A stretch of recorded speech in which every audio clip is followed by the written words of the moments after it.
Hello everyone, welcome to NintenDormant, and we're usually the podcast where we talk about Nintendo games that have been left on the shelf, but today we'll be talking about Nintendo games that are soon to be on the shelf, because we were lucky enough to play the Switch 2 this weekend in London, and I'd like to tell you all about it.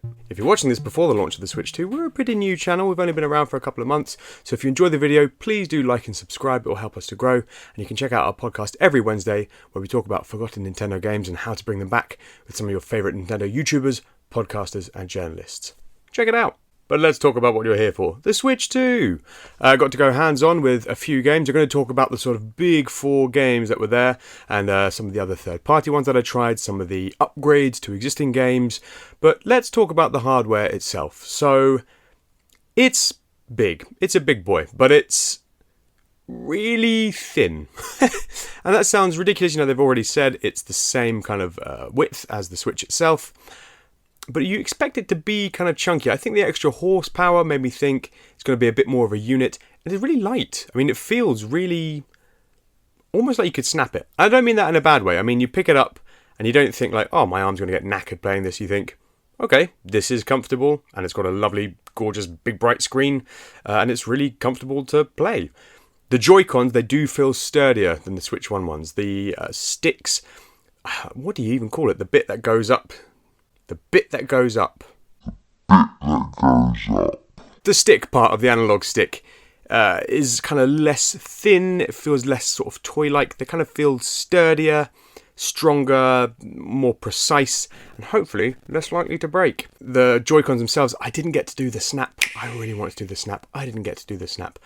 But they feel sturdy, and the whole thing just feels less sort of toy-like, which sounds silly. I know the Nintendo Switch isn't a toy, it's a games console, but it just feels a bit sturdier and somehow a bit lighter at the same time. Sort of classic Nintendo magic. I don't know how they've done that, but that's what they've done. As I mentioned, didn't get to play around with the system too much beyond just playing games on it. The extra screen space is lovely. The little kickstand, didn't get much of a go. Didn't get to do the snaps. The little triggers at the back. Now, I found myself occasionally clicking those whilst playing games. And that had me worried because I thought, if they do something in a game and I'm feeling quite tense and I suddenly go clack, clack, clack on the back, is that going to be an issue? Maybe. I don't know what they're going to use those triggers for. Nothing I played used them. So that was a concern. Didn't feel like it was in the best place. But overall, lovely to hold the system. Not too dissimilar from the Switch. Maybe unsurprisingly. But yeah, that's how I felt. So, on to the games. And the first thing you play when you go in is Mario Kart World. There's a huge bank of TVs. You play just some Grand Prix tracks on 2-player. And the game feels really different. Really different from Mario Kart 8. Obviously more players, so much bigger tracks. Now I'll caveat this by saying we were limited to 100cc and we had auto steer on, so we couldn't veer off too much. But we played some of the tracks. I wish I could remember the names. I can't, and I'm sorry. It felt slower and heavier. Again, 100cc, so it's maybe that. But the cars sort of felt more kind of grounded whilst playing this game. And there's a whole new mechanic where, you know, you've always been able to drift around corners, but this you can hold down drift while going in a straight line and then flip up and do tricks. Never really found it too useful for boosting. I didn't quite get into the groove with it. And if you're doing that, you can't then turn out of it. So I did find myself just barreling into stuff every so often. Speaking of barreling into stuff, a lot of the environment is interactable, which is great. So there's a track where you're going around a corner and they've basically got, I suppose, bollards, like little bollards knocking along. You hit them, you don't crumple your car, you just smash the bollard away. That was really fun. It was a really nice touch. And crazy level designs. The giant robotic DK throwing barrels at you. Mwah, very nice. But back to the racing. So, yes. Similar kind of flavour of Mario Kart, just much wider tracks. Lets you kind of explore the track a bit more. I don't know how you're going to find the best route through there. I don't know how many kind of secret routes there's going to be. I didn't get a good sense of that. And I also didn't manage to grind or bounce off walls. It feels like it's going to be a game, like Mario Kart usually is, where there's a lot of hidden depth and you've got to get good to be able to do those kind of things. Some items that we have returning, I noticed the feather from the SNES, one of my favourites. Lets you jump over items, presumably going to let you jump over shortcuts as well. Didn't successfully ever pull off either of those things, but the feather's back. I think for the first time since the SNES. Was it in Super Circuit? Ooh, was it in Super Circuit? Ooh, bad journalism. I should have checked that out. It might have been, but I only remember it from the SNES. The gold Koopa shell, that's a new item. That's great. Zooms along the track and leaves a lovely big trail of coins. So if you see that, you want to just zoom in there and go along.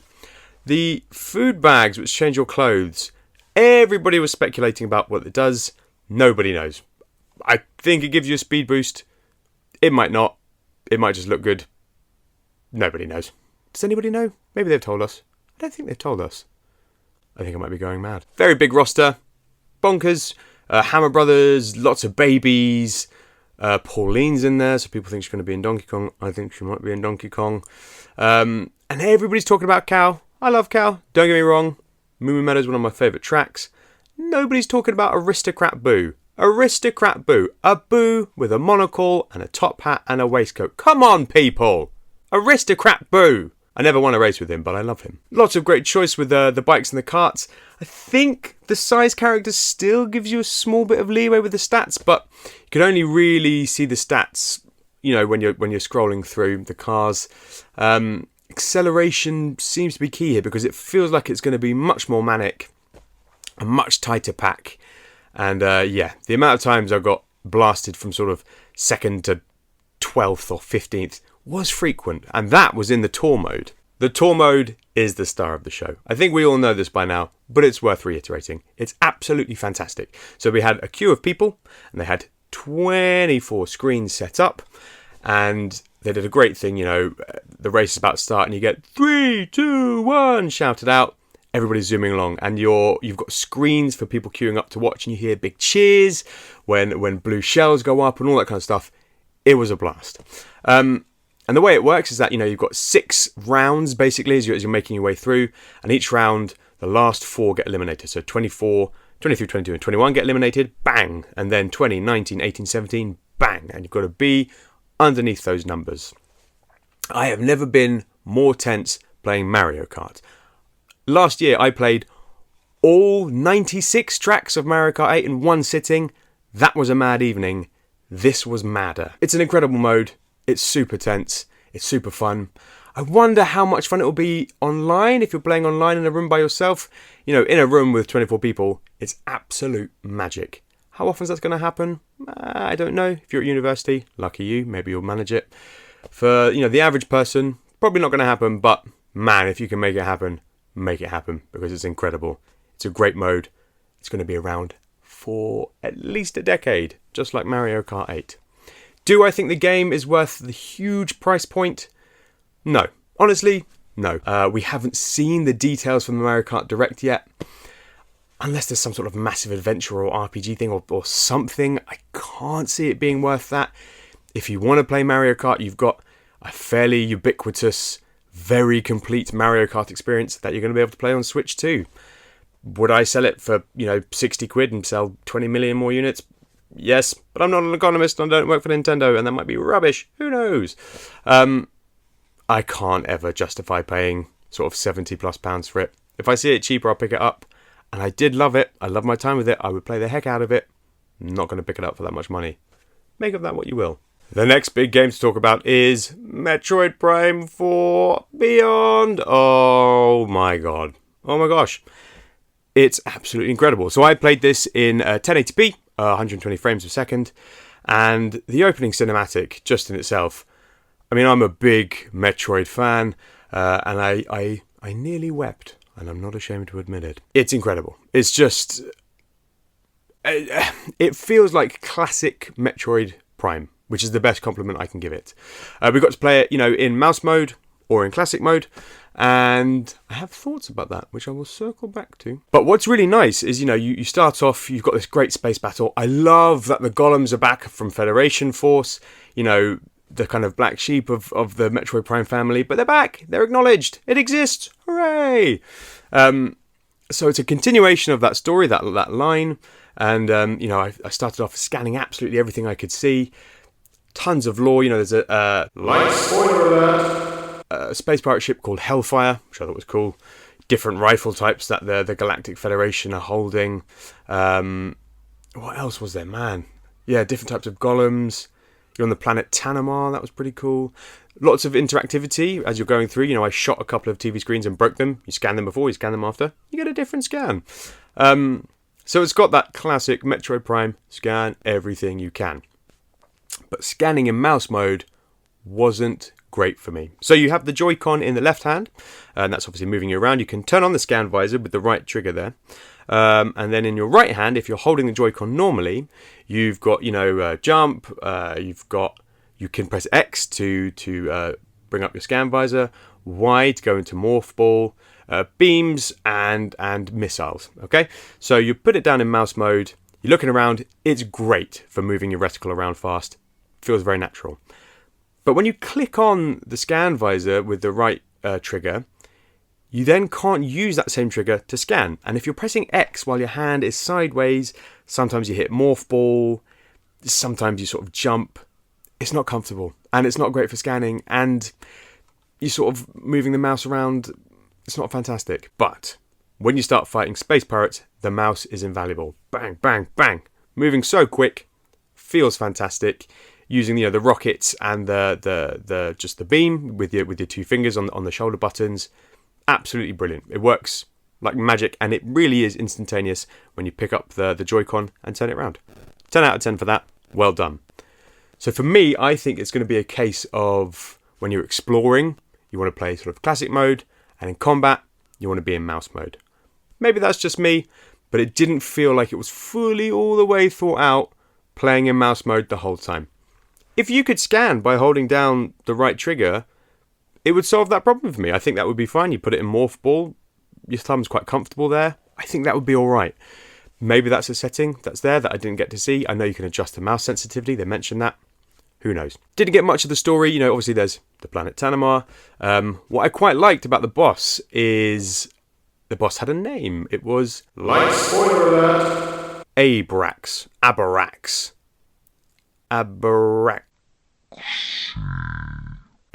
Let's say Abrax. And it was a space pirate sort of commander. And what I quite like about that is, Metroid Prime has a lot of bosses.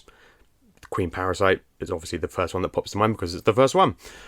But there were never really sort of big old named space pirates. So what I'm hopeful for is that we'll get more, Ridleys and Craids. Basically iconic, very cool design space pirate generals and bosses. That's what I want. Please bring it back. And I'm sure most of you have seen the footage now where the Metroid comes and loads into Abrax's back and then sort of populates his body. And when you scan him, it says something like Metroid fusion has occurred, which now, is that a hint that we're going to get a full Metroid fusion remake in the style of Metroid Dread? Probably not. Can I hope? Yes, I can. I mean, just give me all 5 2D games in the style of Metroid Dread. I will pay you so much money. Please. Anyway, that's enough of that. Yes, it was a cheeky little hint. And Metroid Prime 3 infamously had the phrase Metroid Dread in it, which sparked off wild things for decades. So nice to see that little return. Very nice. I could have played Metroid for hours and hours. I didn't, because obviously it's just one section and you're going to be playing the same thing over and over again. And as much as I loved it, there was too much more to play. And the next game I played was Dragon Drive. A lot of people have been ragging on Dragon Drive. I thought it was good. I thought it was delightful. I think delightful is the word that I would use. You've got the mouse controls. They work exactly as you think they should. You push them forward, you push the wheels forward, you go like that, you turn that way. You slam on a brake, you spin round. It worked well. It was a good showcase for, what you could achieve with 2 mouse controllers. My arms hurt by the end of it, but it was fun. We did a 3 versus 3 game, and we managed to score 14 points to nothing. It was a shutout. Got a 3-pointer. One of our team did a dunk. Tried it about 3 times. It's really hard. It's a good game. It's lacking personality, yes. You could have given it a Splatoon style look, an Animal Crossing style look, whatever you want. You could have made it look anything more than just kind of, hey, generic human, in you pop. I'll be curious to see what they, stick in there to kind of make it feel worthwhile, but I'm not sure. I'm not sure what longevity it's going to have. It's a lot of fun if you've got 3 people in a room or even 6 people in a room all playing the game. Do I see that happening? Maybe, probably not. Depends on the price. If they really are going for variable pricing and they mean it. If this was 15, 20, 25, then maybe. To be honest, people talk about the Tour being a packing game. This should be the pack-in game because it really showcases something unique, a dual mouse game, which you can only really get from this system. There's strategy involved. The reason we could sort of shut the other team out was because we would set up defensively when we lost the ball. We would go forward and kind of spread out the attack. If somebody got the ball, somebody else would cane forward and you'd make that long pass. There's depth to the game, as you'd expect. It's not just grab the ball, race along and shoot. I don't know. I think I like it more than people have been saying. I don't see it having a lot of longevity. I wish they'd make it a pack-in. In terms of the speed, people have been talking about the speed. I think the speed's pretty good. Any faster, it would be too chaotic. I mean, it could be like a smidge faster, but I think it's a good speed. I think your arms would fall off if it was faster because you'd just be racing along. But it's a good speed. I like the speed.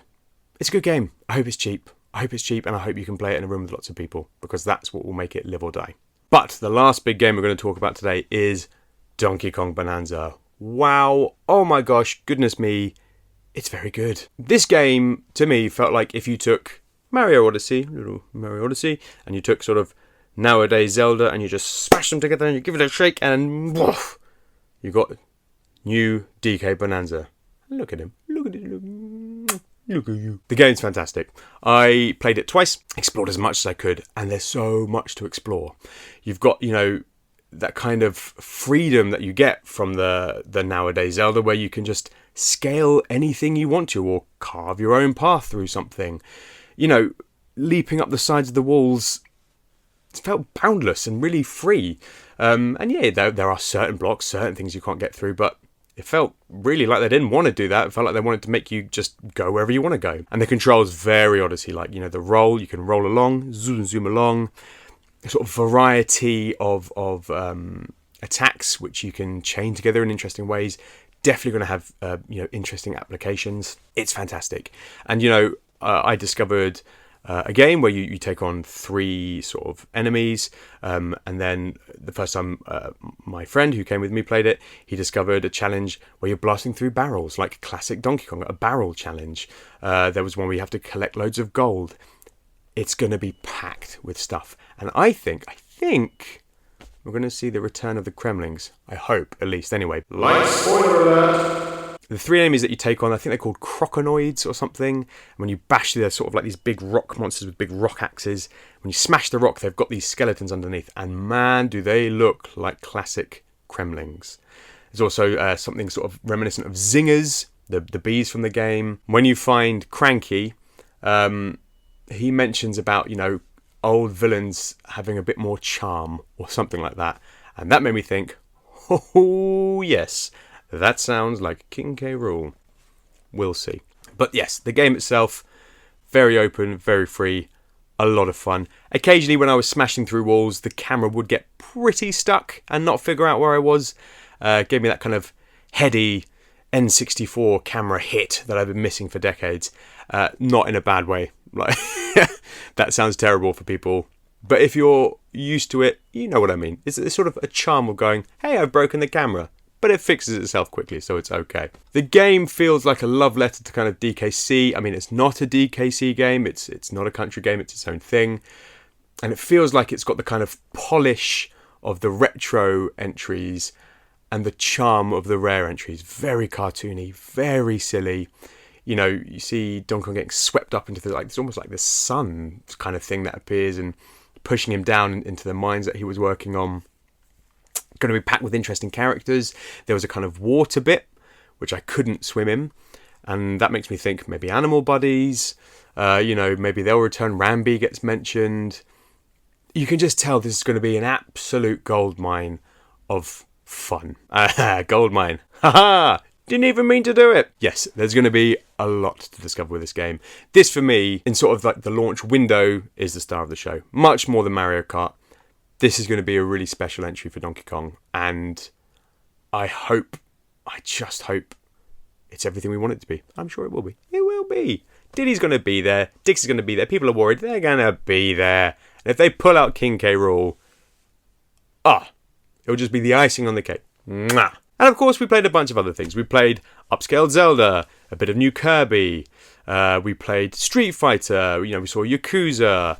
And they all look and run beautifully. I couldn't believe... I'm not a big visuals person. Of course not. I'm a Nintendo fan. But these games, they do look beautiful. They look incredible. Zelda ran as smooth as butter. I mean, it was a bit weird, to be honest, when I first saw it, because it was so... It looked really fast. But no, it runs really smoothly, seamlessly, looks great. The DLC for Kirby, I think, if you're a Kirby fan, it's worth picking up.